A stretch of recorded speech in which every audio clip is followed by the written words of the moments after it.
Welcome to the driver's seat. We are wrapping up a week with this beautiful 2023 Acura Integra. So a lot of times when car companies bring back a nameplate after being exiled for a while, it's kind of a failed experiment. For example, the Chevy Blazer. The new Blazer doesn't have any resemblance to the old one. But the Bronco, well, that is a huge success. And Acura is hoping that the Integra will follow the latter, and so far they're off to a good start. Essentially, this is a Civic, but the Civic and Integra have always, throughout the 5 generations, shared a platform, shared componentry, and this is no different. This is essentially a Civic SI with some sportier and more premium features, which we pointed out. You have the same 1.5 liter turbocharged 4-cylinder engine producing 200 horsepower. We don't like the CVT, but we love the 6-speed. It's nice to see there are still some car companies out there supporting the manual transmission. Unlike the original Integra, which was available as a 2-door hatchback or 4-door hatchback, the Integra is only a 4-door hatchback. And let's be honest, here in the US, hatchbacks just aren't very popular. In fact, the most popular one is the Prius. I think what we have here is a nice form factor, a proper entry point into Honda's luxury brand. For years, it's been the ILX, and that was a failure. The ILX just didn't have that premium feel, didn't have a performance feel to it. But in this car, they have done that. So we'll take you out for a quick spin and give you our perspective. You're now inside the all-new Acura Integra. They've had a hiatus for about 2 decades between the 4th generation and this one, which is 5th generation. As mentioned, I'm proud to say I owned generation 1 years ago. Loved it. It was just a fun 2-door hatchback, manual transmission, front-wheel drive. In many ways, this is a 5-door hatchback. Also fun, front-wheel drive, manual transmission. Just like that Integra was essentially the same Civic that Europe got at the time. So if you look up the 1st gen Integra in 86, 87, that was what the Europeans were calling the Civic. And now, when you look at this vehicle, it's essentially a Civic SI. More money. You're not really getting a lot more. I mean, suspension and obviously interior design are a big step above, but when you look at, let's just say a BMW 228i, which to me is the closest competitor, that vehicle is just more fun to drive, has more horsepower, and kind of blows this one away. Nevertheless, I mean, this is a fun car. We've enjoyed it, and I don't have a problem recommending it. $36,000 for the A-Spec with the advanced package. That's the only way you can get the manual. You do not want the CVT. Not only is the CVT a little slower, it's just not fun. To me, CVT and Integra just shouldn't even be in the same sentence. If you're going to get the Integra, please learn how to drive a manual, unless you already know how, and pay the little extra to get the manual. You know, they're very proud of the fact that they have, 3 drive modes: comfort, normal, sport. Great. You could even go into individual and customize it. We'll just go into sport. At a time when everyone's getting crossovers and pickup trucks, it's nice to see that there are still some companies making proper sedans, or in this case a hatchback. It has some functionality because it's a hatchback. The rear seat is acceptable, certainly for the segment. You have Mercedes and Audi, for example. The A3 is in there as well. But Acura needed this. The previous entry-level vehicle for Acura was the ILX. It certainly didn't inspire a lot of passion for someone trying to get into the brand. When Acura first came here, they launched with 2 vehicles, a Legend and the Integra. And I think both are great names and great vehicles. And then slowly they went away into, it's nice that they brought back in my opinion, a legendary name, no pun intended. I hope they actually bring back the legend. For now, this is what we have. And I like the shifter.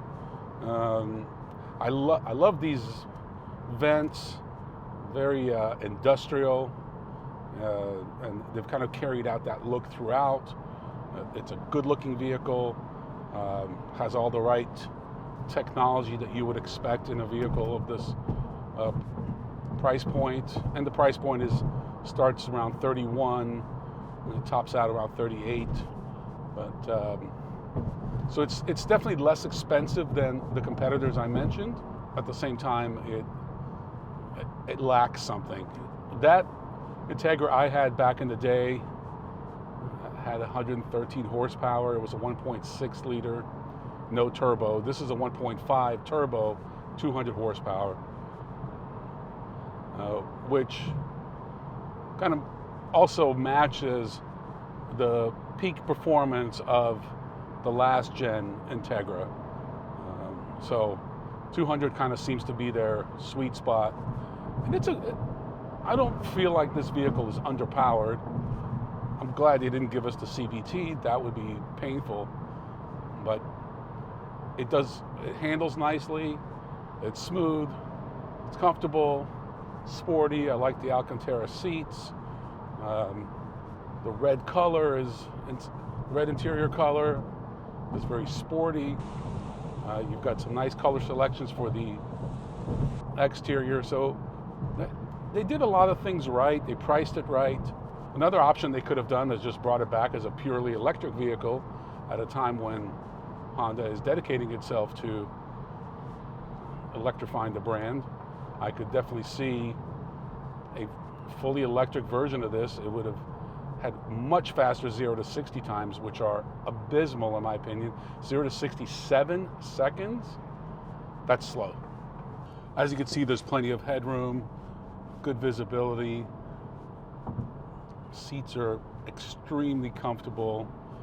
You know, my Gen 1 Integra also had Alcantara seats, and it's nice that they still have that option. It is a striking interior, I will say that.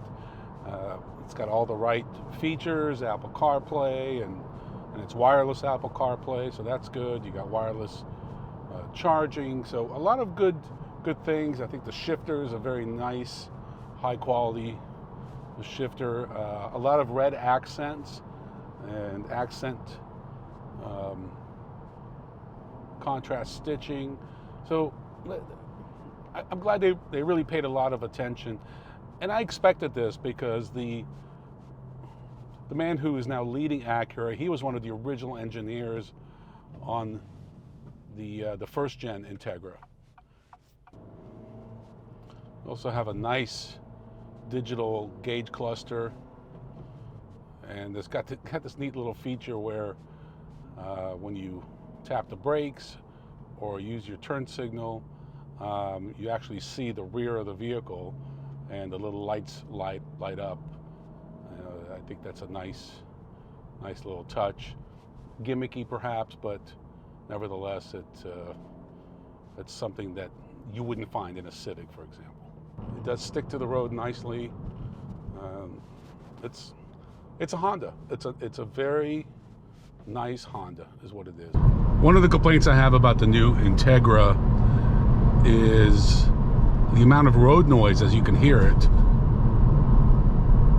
and it seems to be worse in the A-Spec because you get the 19-inch wheels versus the 18, so they're a little bit noisier, a little less sidewall.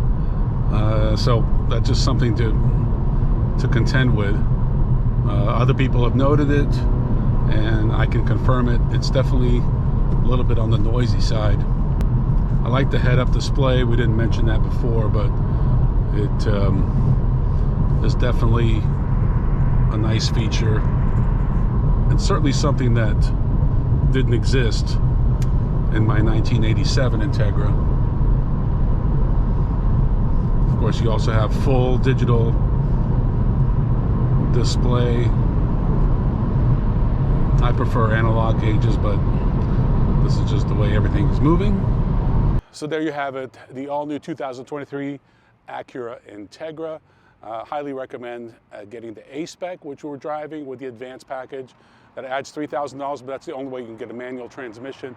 And this vehicle with a CVT is, in my opinion, a thumbs down. But with the manual transmission, thumbs up because of the price.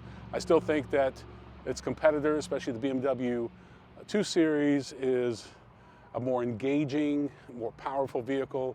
But for $36,000, $37,000, you can't go wrong with this. And Acura gives you a much better warranty than its luxury brand competitors. And then you also have the Honda reliability behind you. I'm Ron Doran. Thanks for watching. See you next time on The Driver's Seat.